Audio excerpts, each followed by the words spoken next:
Prince Albert's vision of an area for culture, including these royal colleges.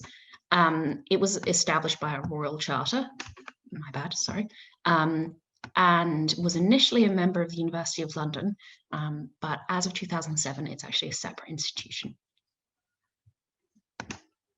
The college focuses exclusively on science, technology, medicine, and business. That's something that I think sets it apart from a lot of other institutions, such as UCL, that has a more broad scope. It has a main campus at South Kensington, as well as campuses in White City, a field station in Silwood Park, and obviously teaching hospitals. The majority of students, 59%, are from outside the UK, and they have a very impressive track record of Nobel laureates and other award winners, fellows of the Academy of Sciences, etc.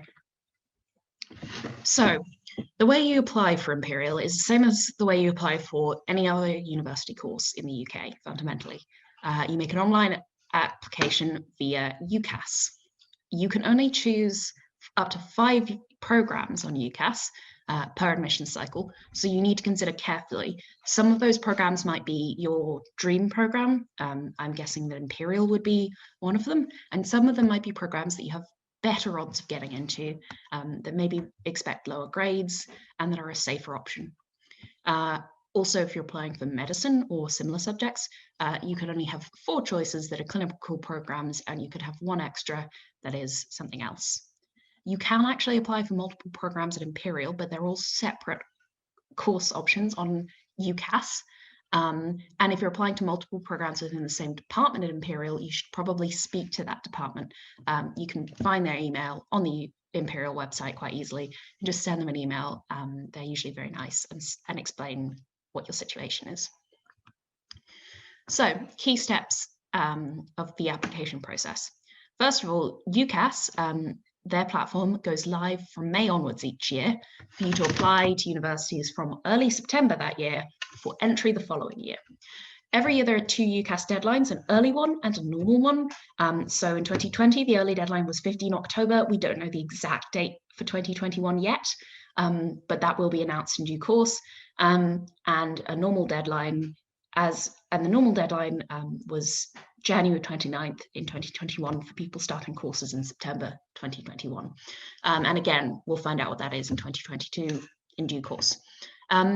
As for which deadline you use, it's quite simple. If you're applying for Oxbridge, they need the early deadline because their process for admissions is a little more complex, and they need more time.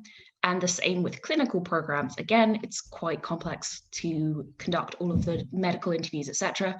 So Oxbridge and clinical programs, you apply by the early deadline. Everyone else, the normal deadline is fine. For the entry requirements for Imperial specifically, you will find it all on the website for each course, because it will vary course by course, and it will be made very clear. I'll show you some examples of that later on. There will be information on the selection criteria, the subjects you must have studied, and any additional extra entrance tests that they might want you to sit. Imperial obviously looks at academic requirements. It's an academically demanding institution, but they also look at your suitability for the course, your relevant work experience, and your references, all of which we'll talk a bit more about. And they require English proficiency. I've listed all the ways you can demonstrate that proficiency, but functionally, most people will end up sitting an English language proficiency test, and you can find more information about that on the website. Here are the minimum entry requirements for India specifically. So for CISCE and for CBSE, we're looking at 90% overall across 5 subjects and 90 to 95% in relevant subjects. For the IB, we're looking at scores 38 to 42 with 6 to 7 in relevant subjects at a higher level. So bear those in mind. So here are some examples of the course entry requirements that you might see. It's all very clear and transparent. You see what the A-level offer is, which in this case, it's quite high. Imperial has quite high offers because it's a very competitive university, and what the ratio of applicants to successful admissions is, in this case, 7 to 1. So that's for physics, And this is for computer sciences. And as you can see, it's even more competitive. But check every website, check the course for check the details for your individual course, because they vary. And again, there is information on every step of the application and selection process on the Imperial website, including your personal statement, references, admissions tests, interviews if you have them, and various admissions schemes. We'll talk a bit about these as well. First of all, your personal statement. That's included in your UCAS application. You get, I think, 4,000 characters, which isn't very long. It's a really important part of your application because it's your chance to go beyond just your grades and show why you care about the course you're applying to and why you're suited to it. So you want to talk about things that have inspired your interest in the subject, books you read, any work or voluntary experience, extracurricular activities.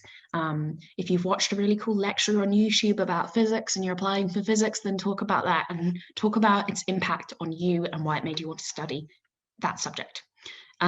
You could also talk about your career aspirations and future plans, and you could talk about other activities like sport and music, but then less important, the overall focus has got to be on your subject and why you want to study it.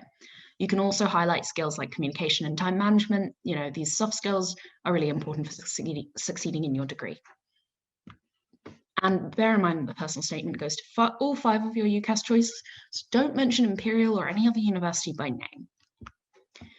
Next, references. So this is an academic reference. Again, it's on the UCAS form, and ideally it's going to come from one of your teachers. It's assessed as part of your application. It's another really important feature. You want to ask someone who can speak authoritatively about your academic profile and why you're suited to being admitted, including your motivation and your career goals if you want. And they should also submit your predicted grades. The reference has to be in English and can't come from a family member. And again, all of your UCAS universities see this, so it will be relatively general. Admissions tests. Imperial doesn't need them for every subject, but for medicine, they use the BMAT, which is, you know, if you're applying for medicine, I'm sure you're familiar with it. And for mathematics courses, they use the MAT, the MAT. You have to register for these tests separately. You're not registered automatically, and you've got to do it by the 15th of October. Again, I think check the date every year, but it's usually the 15th of October. And find a test centre near you where you can do these tests. You won't be registered just by submitting your UCAS application. You have to do it separately. That's just the thing I want to hammer home. And interviews. I don't think Imperial interviews everyone. And I'm not sure they interview for all subjects. But if you are invited to one, it's not that scary. They're not trying to trick you. They're trying to see if you're a good fit for the course and the department. So you can practice interview techniques with other people you know, parents, teachers, anyone else, even just friends.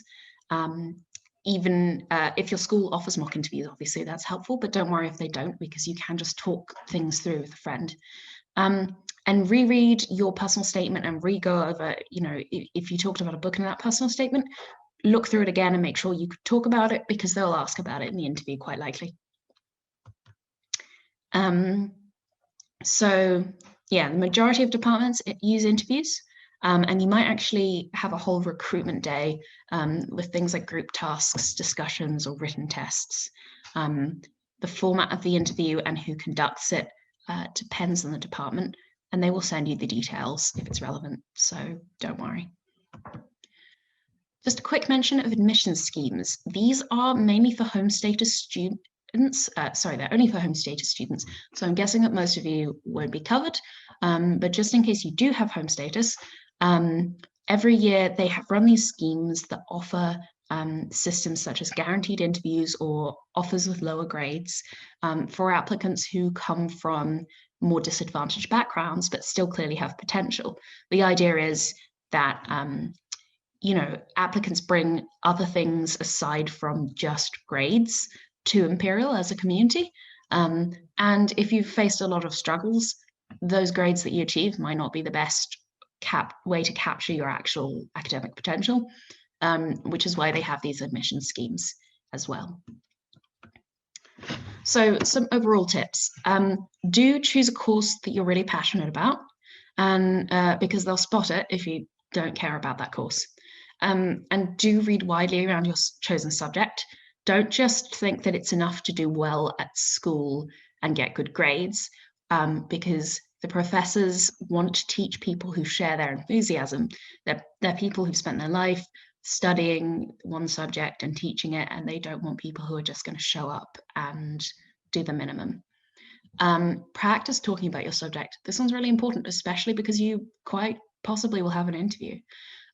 So talk to obviously teachers and fellow students, but also friends and family members who might not know about your subject, because then that will force you to think in new ways and express concepts better. It's a really useful thing to do. Don't stretch the truth on your application form, because if you get through to an interview, you could be asked about anything on that form, and you don't want to be caught out in a lie. And don't lose heart. It is competitive. You've seen those course statistics, but the only way to guarantee you won't be successful is not to try at all. And you get 4 other UCAS choices. So if Imperial is your dream school, go for it. And yeah, do your best.